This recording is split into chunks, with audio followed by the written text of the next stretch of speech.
ಈ ಬೌಂಡರೀಸ್ ಬಗ್ಗೆ ಮಾತಾಡ್ತಾ ಇದ್ದಾಗ ಬೌಂಡರೀಸ್ ಬಗ್ಗೆ ಇತ್ತೀಚೆಗೆ ಸೋಷಿಯಲ್ ಮೀಡಿಯಾದಲ್ಲಿ ತುಂಬ ವಿಚಾರಗಳು ಓಡಾಡುತ್ತೆ. ಹೆಲ್ದಿ ಬೌಂಡರೀಸ್ ಇರಬೇಕು ಅಂತ. ಏನು ಬೌಂಡರೀಸ್ ಅಂದರೆ, ಆಮೇಲೆ ಹೆಲ್ದಿ ಬೌಂಡರೀಸ್ ಮೇಂಟೈನ್ ಮಾಡೋದು ಹೆಂಗೆ? ಅಲ್ಲ, ಒಂದು ಅದನ್ನೇ ಇದು ಪರಸ್ಪರ ಸಂಬಂಧ. ಒಂದು ಫಿಸಿಕಲ್ ಡಿಸ್ಟೆನ್ಸು. ಈಗ ನಾವು ಇಷ್ಟು ದೂರ ಕೂತಿದ್ದೇವೆ, ಯಾಕೆಂದರೆ ಕ್ಯಾಮ್ರಾಮನ್ ಹಿಂಗೆ ಕೂತ್ಕೊಳ್ಳಿ ಅಂತ ಹೇಳಿದ್ದಾರೆ. ಸೊ ಮನೇಲಿದ್ದಾಗ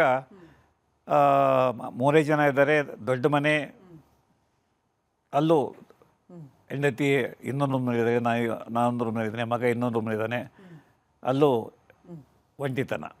ಅಥವಾ 20 ಜನ ಇದ್ದಾರೆ ಮನೆಯಲ್ಲಿ, ಸಣ್ಣ ಮನೆ, ಒಬ್ಬನ ಟಚ್ ಮಾಡಿದೆ ಇನ್ನೊಬ್ಬರು ಓಡಾಡೋಕ್ಕಾಗೋದಿಲ್ಲ.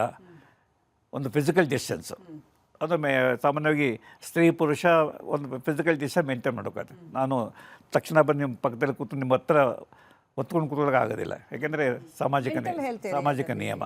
ಅದು ಫಿಸಿಕಲ್. ಹಾಗೆ ಎಷ್ಟು ದೂರ ಒಂದು ಫಿಸಿಕಲ್ ಡಿಸ್ಟೆನ್ಸು. ಎರಡನೇದು ಎಮೋಷನಲ್ ಡಿಸ್ಟೆನ್ಸ್.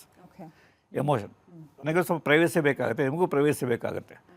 ನೀವು ಗಂಡ ಹೆಂಡತಿ ಆದರೂ ಕೂಡ ಗಂಡನಿಗೆ ತನ್ನದೇ ಒಂದು ಪ್ರೈವಸಿ, ಹೆಂಡತಿಗೆ ತನ್ನದೇ ಒಂದು ಪ್ರೈವಸಿ ಅದನ್ನು ಕೊಡಬೇಕಾಗತ್ತೆ.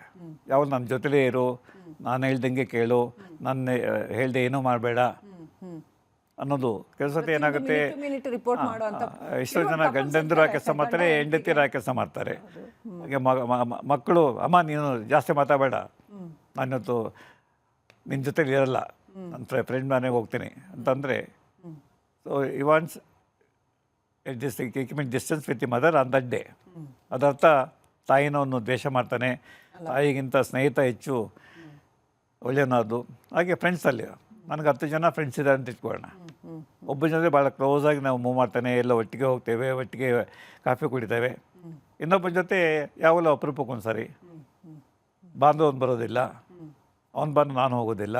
ಹಾಗಾಗಿ ಎಮೋಷನಲ್ ಡಿಸ್ಟೆನ್ಸು, ಈ ಬೌಂಡ್ರೀಸ್ ಏನಿದೆ ಅದು ಒಂದು ಸಾಮಾಜಿಕ ನಿಯಮಗಳನ್ನ ಫಾಲೋ ಮಾಡಬೇಕು. ಸ್ತ್ರೀ ಪುರುಷ ಅಥವಾ ದೊಡ್ಡವರು ಚಿಕ್ಕವರು. ಈಗ ನೀವು ತುಂಬ VIP ಕೂತಿದ್ದಾರೆ, ನೀವು ಹೊರತು ಹೋಗ್ಬೇಕಂತಂದರೆ you have to keep a distance. ತೀರಾ ಹತ್ರ ಪರಿಚಯ ಇತ್ತು ಅಂದರೆ ತೀರಾ ಹತ್ತು ಹೋಗಿ ನೀವು ಶೇಖರಣೆ ಮಾಡಲಿಕ್ಕೆ ಸರ್ ಇನ್ನು ಸಂಕೋಚ ಆಗುತ್ತೆ. ದೊಡ್ಡ ವ್ಯಕ್ತಿಯಪ್ಪ ಅವರು, ತುಂಬ ಹಿರಿಯರು, ಸರ್ ನಮಸ್ಕಾರ ಸಾರ್ ಅಂತೇವೆ ದೂರದಲ್ಲಿ ನಿಂತ್ಕೊಂಡು. ಹಾಗಾಗಿ ಒಂದು ಸ್ಥಾನಮಾನ ಮತ್ತು ವಯಸ್ಸು ಮತ್ತು ಲಿಂಗ ಮತ್ತು ಸಾಮಾಜಿಕ ಸ್ಥಾನಮಾನಗಳು. ಈಗ ಯಾವುದು ಮುಖ್ಯಮಂತ್ರಿ ಅಂತ ಹೋಗ್ತೀವಿ, ಹಾಗಾಗಿ you have to keep a distance. ಪರಿಚಯ ಆದ್ಮೇಲೆ ಬೇಕಾದ್ರೆ ಐ ಕ್ಯಾನ್, ಅಥವಾ ಮುಖ್ಯಮಂತ್ರಿ ಇಲ್ಲದೇ ಇದ್ದಾಗ ಸಮಯದಲ್ಲಿ I can go to his house and B friendly with M. ಏನೇ ಚೆನ್ನಾಗಿದೆ ಅಂತ ಕೇಳ್ಬೋದು.